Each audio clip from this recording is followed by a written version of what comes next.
ကျမတို့ကကြတော့လေအမြဲတမ်းရင်ပြည့်တယ်ဆိုရင်ဒါကြီးကတော့ရင်ပြည့်စာမစားနဲ့ဆိုတဲ့ဟာမျိုးပုံသေးမှတ်လိုက်တယ်ပေါ့နော်အဲ့လိုမျိုးရင်ပြည့်စာဆိုတဲ့ဟာမျိုးကိုတတ်မှတ်ထားတာတိတ်မလိုအပ်ဘူးပေါ့ဆိုတော့အားလုံးပဲမင်္ဂလာပါရှင်အကဲအရှိပါတော့ရနာ page ကနေပြန်လာကြိုဆိုလိုက်ပါတယ်ကျမဒီနေ့ပြောမယ်အကြောင်းအရာလေးကတော့တချို့မေမေတွေအမင်းများတဲ့ဟာလေးရှိရပေါ့နော်ဟိုထားလိုက်ပါတော့ဒီဟာစားရင်ရင်ပြည့်လားဟိုဟာစားရင်ရင်ပြည့်လားကလေးတို့တော့ဒီဟာကျွေးရင်ဟိုဟာကျွေးရင်ရင်ပြည့်လားဆိုတဲ့ဟာမျိုးတွေပေါ့မှာအာလူကျွေးရင်ရင်ပြည့်မလားကြက်ဥကျွေးရင်ရင်ပြည့်မလားဟိုထမင်းကျော်ကျွေးရင်ရင်ပြည့်မလားစသဖြင့်ပေါ့နော်ရင်ပြည့်တယ်ဆိုတဲ့ဟာကျမတို့ကဟိုဒါကတော့ဟိုအခေါ်ပေါ့ဒီတိုင်းပဲအလွယ်ကျမတို့ပြောရတယ်ကြတော့ရင်ပြည့်ရဆိုတဲ့ဟာအစာမကြေတာရဲ့အကြောင်းရင်းကကျမတို့ဒီအစာကိုဟိုအစာစားပြီးတဲ့အခါမှာလှုပ်လှုပ်ရှားရှားမရှိတာရဲ့အစာကြေ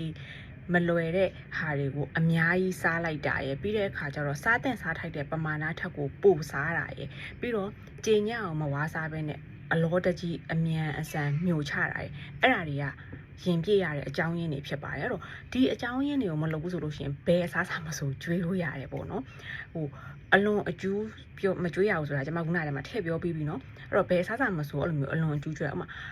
ဟင်းသီးဟင်းရွက်တွေအသီးအနှံတွေဆိုလည်းအတူတူပဲဟင်းသီးဟင်းရွက်တွေကိုဟိုစားစေချင်စောနဲ့ခလေးစားစေချင်စောနဲ့3-4မျိုးတွေထည့်ကျွေးတယ်အများကြီးကျွေးတယ်မှာလေတွေပွာလာတယ်ပေါ့နော်ပြီးတော့ဟင်းသီးဟင်းရွက်တွေကအစာခြေတာနည်းနည်းကြာတာမဟုတ်လို့သူတို့ကဟိုပြီးတော့ခလေးကစားပြီးတော့15မိနစ်လောက်နဲ့အိတ်သွားတယ်ဟိုလှုပ်လှုပ်ရှားရှားလည်းမလုပ်လိုက်ရဘူးဒါမျိုးတွေဆိုလို့ရှိရင်တော့ဒါတေချာပေါက်ရင်ပြည့်မယ်ဟိုနောက်တစ်ခုကတော့ဟင်းသီးဟင်းရွက်မှမဟုတ်ဘူးအစာကြေလွယ်တဲ့အစာအတောက်ကိုပဲမှာနို့ပဲဖြစ်ကွာနို့တောင်မှကျမတို့ဒီခလေးကဟိုအများကြီးတောက်လိုက်တယ်တောက်ပြီးချင်းမှချက်ချင်းဟို10မိနစ်လောက်တည်းမှအိတ်သွားတယ်ဆိုတော့မှအခက်မသိရင်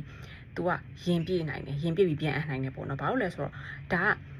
ခြေစရာမလိုတဲ့နို့တောင်မှပဲဒါ तू ဒီဟိုအဲ့ကြောင့်မို့ကလေးသေးလေးတွေနို့ရွေးအများနဲ့တောက်နေတဲ့ကလေးသေးလေးတွေတောင်မှကျမတို့ကလေထုတ်ရတယ်လေနော်အဲ့တော့အဲ့ဒီသဘောတရားပါပဲအဲ့ဒီတော့ဘယ်အချိန်မှကျွေးဘယ်အစားတောက်မှဆိုကိုကျွေးကျမတို့ဒီဘာကိုအဓိကစဉ်းစားရမလဲဆိုတော့ပူပူနွေ့နွေ့ကျွေးပါဒါပေမဲ့ကလေးကိုအရန်ပူလောင်အောင်တော့မကျွေးရအောင်နော်ပူနေပြီးတဲ့ခါကျကြေညံ့အောင်ဝါစားခိုင်းမှာပြီးတော့အလောတကြီးအများကြီးဟိုကလေးကမဝါပဲမြို့ချတဲ့ဟာမျိုးအရန်မြို့ချတဲ့ဟာမျိုးအမြန်ကျွေးတဲ့ဟာမျိုးအဲ့ဒါမျိုးတွေမလုပ်ပါနဲ့ပြီးတော့အလွန်အကျူးမကျွေးပါနဲ့ကလေးစားနိုင်တဲ့ပမာဏထက်ကိုအလွန်အကျူးမကျွေးပါနဲ့ပြီးတဲ့ခါကျတော့အိတ်ချိန်နဲ့အရန်ကပ်ပြီးတော့မကျွေးပါနဲ့ပေါ့နော်ဒါတွေကိုရှောင်နိုင်တယ်ဆိုလို့ရှိရင်ကျမတို့ကဘယ်ဟာစားဟိုအဲ့လောက်ကြီးဟိုရင်ပြည့်ရင်ကဲဟိုဖြစ်เสียမရှိဘူး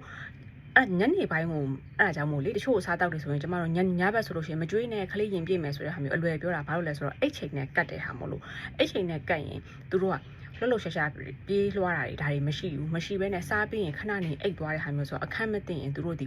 ရင်ပြည့်နိုင်တယ်ပြန်အန်နိုင်တယ်အဲ့ဒါကြောင့်မို့လို့ဟိုပြောတာပေါ့နော်ဒီဟာတွေကိုညနေမကျွေးနဲ့ဆိုတဲ့ဟာမျိုးဘယ်ဟာကိုဆိုညနေမကျွေးနဲ့ဆိုတဲ့ဟာမျိုးတွေပြောကြတာပေါ့ဥမာဟိုအာလူတွေညနေမကျွေးနဲ့တို့အဲ့လိုမျိုးရွှေဖြုံသီးညနေမကျွေးနဲ့တို့ဆိုတာဒီဟာကြီးကြောက်မယ်အကြောင်းအရာလေးကိုတိသွားတယ်ဆိုလို့ရှိရင်ဘယ်စားတောက်ကိုမဆိုကျမတို့စဉ်းစားချင့်ချိန်ပြီးတော့ဟိုကျွေးလို့ရပါတာပေါ့နော်ဆိုတော့